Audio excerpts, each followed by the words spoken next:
হয়ে থাকে। এইবার আমরা আসব স্বয়ম্ভু মনুর দ্বিতীয় কন্যার কথা। দ্বিতীয় কন্যার নাম ছিল আকুতি, আর আকুতিকে তিনি পুত্রিকা বিধি অনুসারে প্রজাপতি রুচির কাছে বিবাহ দিয়েছিলেন। আর তারপরে আসলো প্রসূতির কথা। প্রসূতিকে বিবাহ দিয়েছিলেন দক্ষ প্রজাপতির কাছে, আর দক্ষ প্রজাপতির ঔরসে প্রসূতির গর্ভে 16টি কন্যা সন্তান জন্মগ্রহণ করেছিল। এই 16টি কন্যা সন্তানের মধ্যে সবথেকে ছোট কন্যার নাম ছিল সতী। দক্ষের 13টি কন্যা ধর্ম কাছে বিবাহ দিয়েছিলেন, একটি কন্যা অগ্নির কাছে বিবাহ দিয়েছিলেন, একটি কন্যা পিতৃদেবের কাছে বিবাহ দিয়েছিলেন, আর একটি কন্যা মহাদেবের কাছে বিবাহ দিয়েছিলেন। সতী এবং মহাদেবের মধ্যে বিবাহ কার্য সম্পূর্ণ হলো। বেশ কিছুদিন ভালোই চলছে। এইবার কি হয়েছে, ব্রহ্মা চিন্তা করলেন আমার পুত্র বিভুকে আমি পৃথিবীর প্রজাপতি বানাবো। আর এই জন্য তীর্থরাজ প্রয়াগের মধ্যে এক বিরাট বড় যজ্ঞের ব্যবস্থা করলেন। সেইখানে যজ্ঞতে কি হলো, শ্বশুর এবং জামাতার মধ্যে কলহ হলো। ভুলটা শ্বশুরের ছিল, বুঝবার ভুল। কারণ মহাদেব যখন দেখলেন সবার কার্য আরম্ভ হচ্ছে না, ততক্ষণ আমি একটু বসে মালা জপ করি, ভগবানের নাম জপ করি। কিন্তু মালা জপ করতে গিয়ে, ভগবানের নাম করতে গিয়ে তিনি সমাধিস্থ হয়ে গিয়েছেন। শ্বশুরমশাই দক্ষ যে কখন এসে ঢুকেছেন সবার মধ্যে তো বুঝতে পারেন নাই। শ্বশুরমশাইয়ের হয়ে গেল ক্রোধ, আমি শ্বশুর হয়ে মেয়ের জামাইকে প্রণাম করব এত বড় সবার মধ্যে? এটা হয়। অহংকারের কারণে তিনি ওই সমস্ত লোক আপনারা বলেন তো শ্বশুরকে জামাই প্রণাম করবে না জামাই শ্বশুরকে প্রণাম করবে? সবাই বলছেন জামাই শ্বশুরকে প্রণাম করবে। তাহলে দেবাদম মহাদেব কেন আমাকে প্রণাম করলো না? আমি জানতাম বাং ধুতরা খায়, শ্মশানে মশানে ঘুরে বেড়ায়, ভূত প্রেত ডাইনি যোগিনী নিয়ে থাকে, তার কাছে কি আমার এই হরিণী নয়না কন্যা বিবাহ দিতে পারি? দিতাম না। হে ব্রহ্মাজি, কেবল আপনার কথাতেই আমার মেয়েটাকে বিয়ে দিয়েছিলাম। আপনারা তো এরকম করেন না? হ্যাঁ, মেয়ে যদি সংসার ভালো চলে, আহা ভগবান খুব মঙ্গল করেছেন, সন্ধ্যে ভালো হয়েছে। আর যদি একটু খারাপ হয়, ওই ঘটকের কথায় গো আমার মেয়ের সর্বনাশ হলো, বাস অমুকের কথায় আমি বিয়ে দিয়ে মেয়েটার যা সর্বনাশ করলাম, শুরু হয়ে যায়। সৃষ্টির আদি থেকেই এই লীলা। দক্ষ এইভাবে মহাদেবের নিন্দা করতে শুরু করেছেন। নিন্দা করতে করতে তো বন্ধ হচ্ছে না।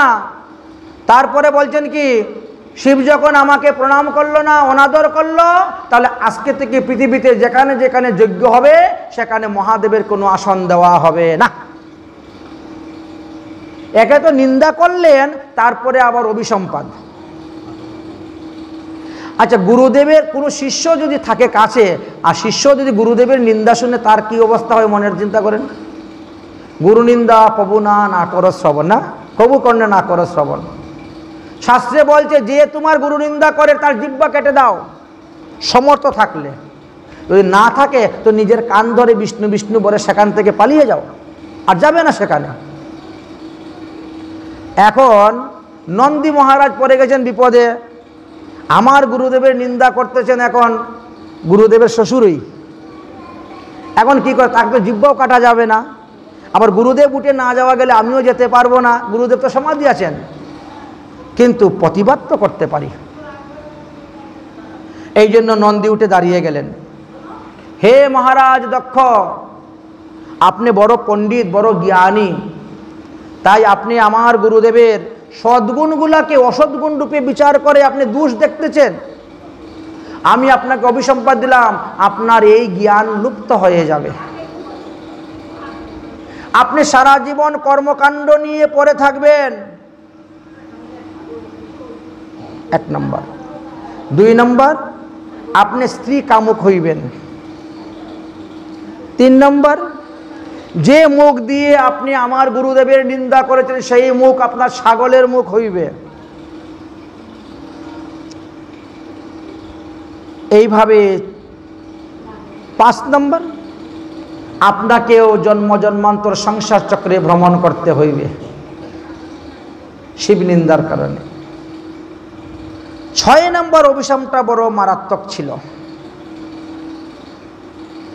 এই সবার মধ্যে যে সমস্ত উচ্চবর্ণের লোক ব্রাহ্মণরা আছেন,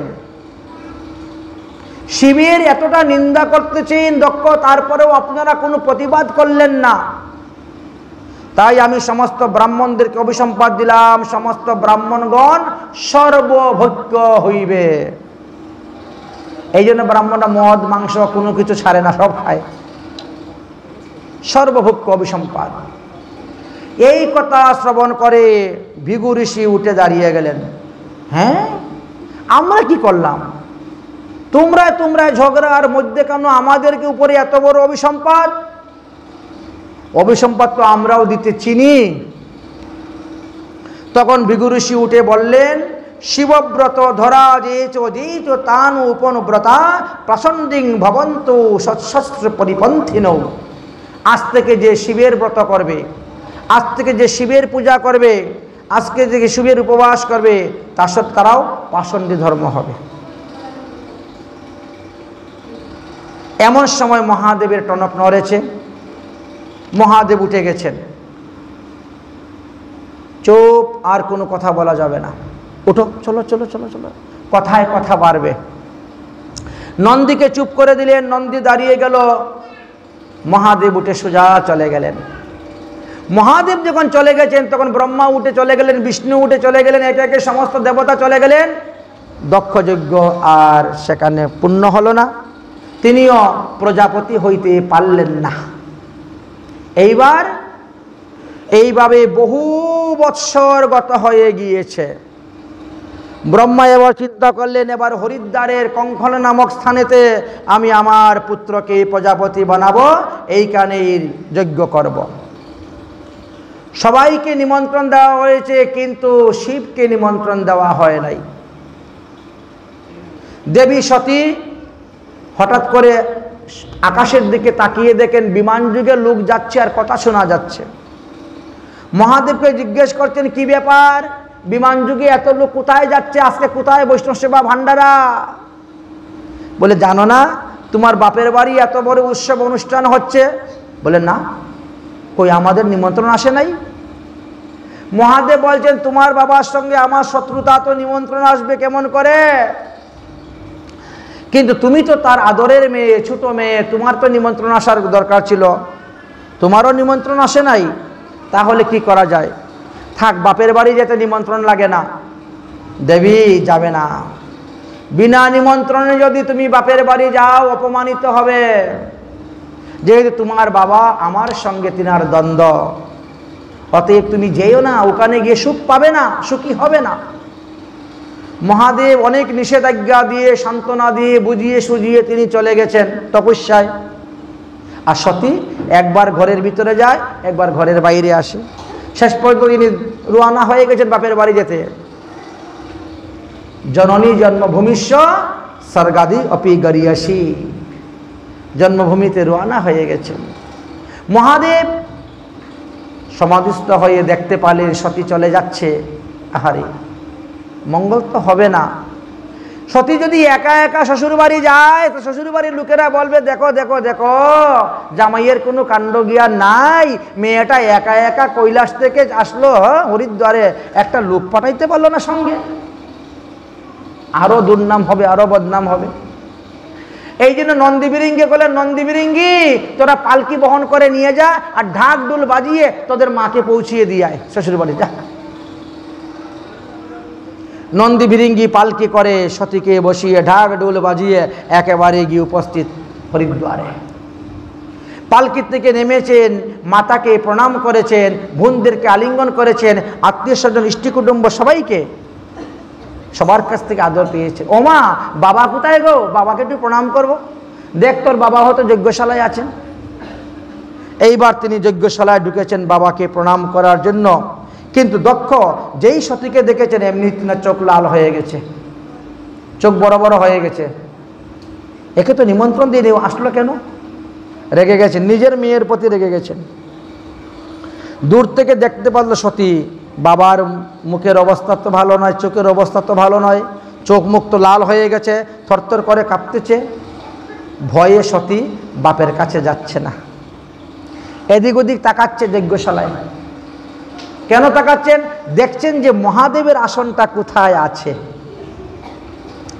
কিন্তু চতুর্দিকে তাকাইয়া দেখলেন মহাদেবের আসন কোথায়ও নেই। তখন তারও রাগ হয়ে গেল, বাবা তোমাদের জামাইয়ের আসনটা কোথায়? যেই এই কথা বলেছেন একেবারে তেলে বেগুনে জলে উঠে গেছেন। এই তো শুরু হয়ে গেল। দক্ষ প্রজাপতি এমনভাবে বলতে শুরু করলেন, সতী দুই কান চেপে ধরেছেন, আর স্বামী নিন্দা শ্রবণ করতে পারছেন না। বাবা শিব শব্দ হলো মঙ্গল, আর এই শিবের নামে তুমি এত অমঙ্গল সূচক কথা বলতেছ, এটা তোমার ভালো হবে না। আমার এতদিন বড় গৌরব ছিল আমি একজন সাধুর কন্যা, কিন্তু এখন দেখলাম তুমি সাধু নয়, দুঃখ লাগছে। যদি তোমার দেহ থেকে আমার দেহ উৎপন্ন না হইতো আমি এক্ষুনি তোমার মস্তক ছেদন করে ফেলে দিতাম। তুমি যদি আমার বাবা না হইতে, তুমি আমার বাবা বলে আমি তোমাকে কিচ্ছু করতেছি না।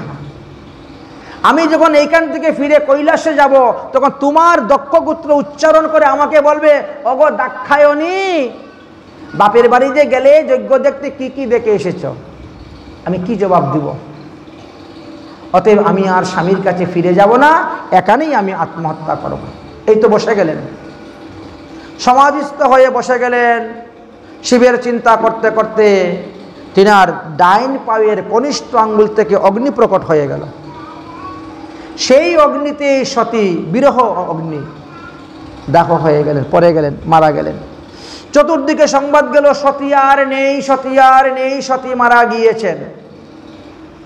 নন্দী, ভিরিঙ্গি, ভূত, পেরত, তাল, বেতাল, ডাইনি, যোগিনী, আমাদের মাকে তোমরা মেরে ফেলেছ, আমরা তোমাদেরকে ছাড়ব না। ঢুকে গেছেন ভিতরে।